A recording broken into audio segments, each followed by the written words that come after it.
ये जी मेहरान का डेंटिंग का काम हो रहा है। इसके हम ये दोनों डोर्स भी पेंट कर रहे हैं। इनकी डेंटिंग हो गई है, ये काफ़ी ख़राब थे, ड्राई डेंट हुए हुए थे और ये पैनल स्वेल हुए हुए थे बाकायदा, तो इसी वजह से इनकी अभी डेंटिंग हुई है। ये डोर जो है ये हम इस वाले एज से नीचे नीचे पेंट करेंगे। इसको हम सिर्फ इसका जो ये वाला पोर्शन है जो हाईलाइटेड है ये पेंट करेंगे, बाकी इसको भी छोड़ देंगे और इसको भी छोड़ देंगे। ये भी टेढ़ी थी ये जगह, ये भी अब अपनी जगह पे आ गई है। ये वाला जो इसका फेंडर है रियर, ये भी काफ़ी फूला हुआ था, ये भी अपनी जगह पे आ गया। ये वाली गोलाई भी पेंट होगी। उसके अलावा ये वाला जो एज है दरवाजे का किनारा, ये भी पेंट होगा बिकॉज इधर पेंट डैमेज हुआ हुआ है। बाकी ये वाली जो है ये जगह हम कलम टचिंग से कवर करेंगे इंशाल्लाह। अगला फेंडर है, ये भी यहाँ ऊपर का किनारा ये भी पेंट होगा बिकॉज ये भी फेड हुआ है पेंट। बाकी अब इसका बोनेट वगैरह भी एडजस्ट हो गया है, पूरा बेहतरीन तरीके से अलाइंड है। और ये फेंडर भी इसी जगह से पेंट होगा जो टेप के साथ मार्क हुई है। और अब इसके डोर्स भी अलाइंड है सारे, उनकी जो गैप एडजस्टमेंट और सारी चीज़ें वो भी ठीक है। इस साइड से भी चीज़ें सारी अब वेल अलाइंड है।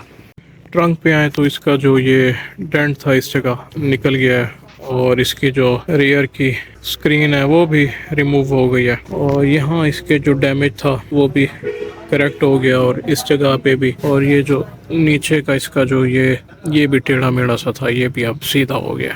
तो होपफुली अच्छे रिजल्ट्स निकलेंगे इस गाड़ी के।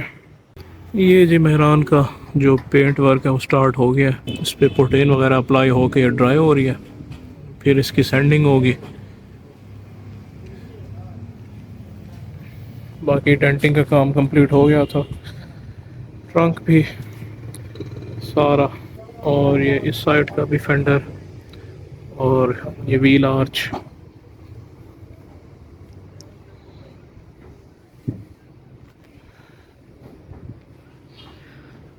बाकी बम्पर्स इसके रिप्लेस होंगे। ये जी मेहरान को पेंट अप्लाई हो गया है, ये अब काफ़ी बेहतर कंडीशन में आ गई है। पेंट भी अच्छा अप्लाई हुआ है, शाइन भी ठीक है। ये वाला फेंडर भी आगे से टच हो गया, ये साइड का पीछे का ये पेंट हुआ, ये भी बड़ा अच्छा हो गया।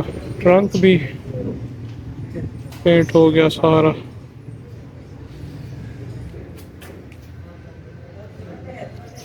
पेंट क्वालिटी और फिनिशिंग अच्छी है माशाल्लाह, सेटिस्फाइड हूँ मैं।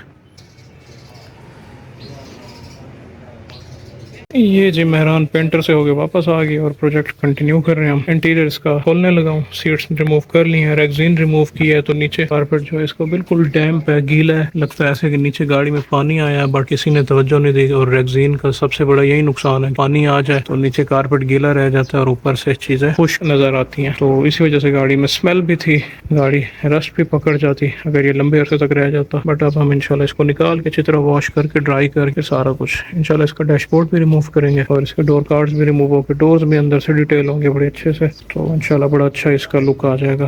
ये जी गाड़ी का डैशबोर्ड भी रिमूव हो गया, इंटीरियर सारा स्ट्रिप हो गया। गाड़ी की वायरिंग में कुछ मसले थे, सारे बाईपास हुए हुए थे, जिस तरह ये सारे कट हो के तो अंदर से यहाँ से अपने राउट से ये वायरिंग वर्क नहीं कर रही थी और ये बाईपास होकर डायरेक्ट लगी हुई थी। तो ये सारी क्लियर कर दी है। ये अब तारें जो है बस आपस में जोड़नी रह गई है, कलर टू कलर। अब ये कंटिन्यूटी आ गई है इनमें, जहाँ भी इनमें ब्रेकिंग थी वो सारी क्लियर कर दी है। ये देखे तो ये ग्रिप मेल्ट हुआ है बिल्कुल, ये इसके जो इग्निशन स्विच है उसका ग्रिप है, तो ये भी कल चेंज करेंगे। उसके बाद यहाँ देखें तो ब्लोअर की और एसी सिस्टम की वायरिंग में यहाँ भी नाकिस किस्म के जोड़ लगे हुए हैं, ये भी क्लियर हो जाएंगे।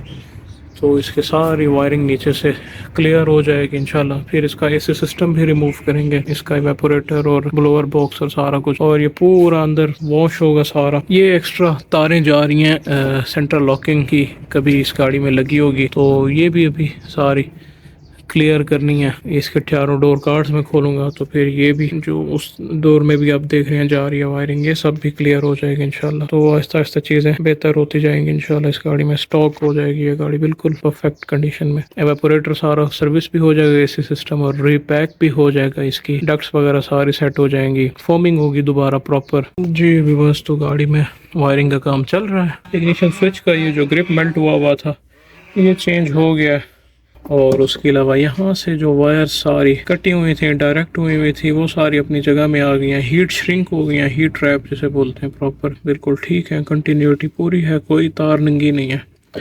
फ्यूज बॉक्स की अपडेट ये है कि इसमें जो है वो 2-3 जो पॉइंट्स हैं वो मेल्ट हुए थे, खास तौर पे ये दो ऊपर वाली रो का फर्स्ट फिर थर्ड, तो इनको जो है अलग से बाईपास कर दिया है। ये 2 फ्यूजेस मैं लाया था मार्केट से, तो ये मैंने अटैच करके प्रॉपर हीट ट्रैप करके साफ़ सुथरी वायर्स करके तो यहाँ इसके साथ अटैच कर दिया है फ्यूज़ बॉक्स के साथ। ये बड़ा अच्छा इसके साथ लॉकों में अपनी बैठ गया है, माउंट हो गया, तो ये फ्यूज़ भी एक्सेसिबल रहेंगे यहाँ से। और ये जो 2 सुराख खुले हुए थे, एक ये इधर भी रबड़ लग गया और एक सुराख आगे इंजन बे से यहाँ आ रहा था जो अंदर, यहाँ भी रबड़ लग गया, ये बंद हो गए। उसके अलावा कल हमने ये वायरिंग खोली थी तो ये दोबारा से इसको मैंने रीटेप कर दिया है सारा, इस वाली वायरिंग को भी।